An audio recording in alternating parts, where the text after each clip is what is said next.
Endi legenda mashinasi qaysi sizlarga men Cobalt deb javob beraman. Xullas 2020-yilda ishlab chiqarilgan Cobalt sotuvda kapotlari ham buni shirali kapot qo'lim kelishmayapti chota. Ochingda buni. Buniga ham net marhamat holatni ko'rsatib o'tamiz. 1.5 motorda gaz yo'q ekan, eng muhim motorimiz akkuratniga turibdi. Mashina mutlaqo benzinda. Kraskalariga keladigan bo'lsak, yil 2020, lekin mutlaqo kraskasi toza deyapti egalari. Yana ustunlarni ko'rib tekshirib olasiz. Diska zavodskoy diskada turibdi. 20-chi shunaqa diska chiqqan bo'lsa, zavodskoy. Ha, zavodskoy. Balon o'rta holatda. Balon ham yangi balon. Diskalar yo'q ekan. Eng muhimi, probegi mutlaqo zo'r, idealniy 44 ming kilometr masofani bosib o'tgan. O'zini zavodskoy stenasida turibdi, chihol o'rnatilmagan ekan, poligi bor ekan, yaxshi holatda turibdi. Tamommi? Cobalt ulgurib qolish kerak. Pastda balichka yig'ilyapti mashinani ham. Ulgurib qolish kerak. Bagaj oching aka. Faralarga qaranglar. Yarashadi Cobaltga, bilmayman.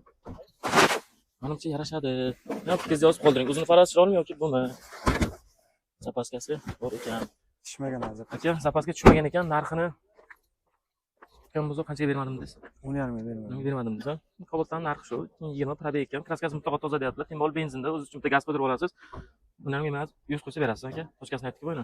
200 da qo'shib bersa beraman. 100 qo'shsa bering, bizani obunachilar uchun. Bizani kanaldan ko'rib kelsa 100 qo'shsa bering shunga. 10.30 ga to'g'ri bo'lsa aka. Telefon raqamini aytib qoldiramiz. Telefon nomeri 95 lik. Xo'sh. 829 94 89.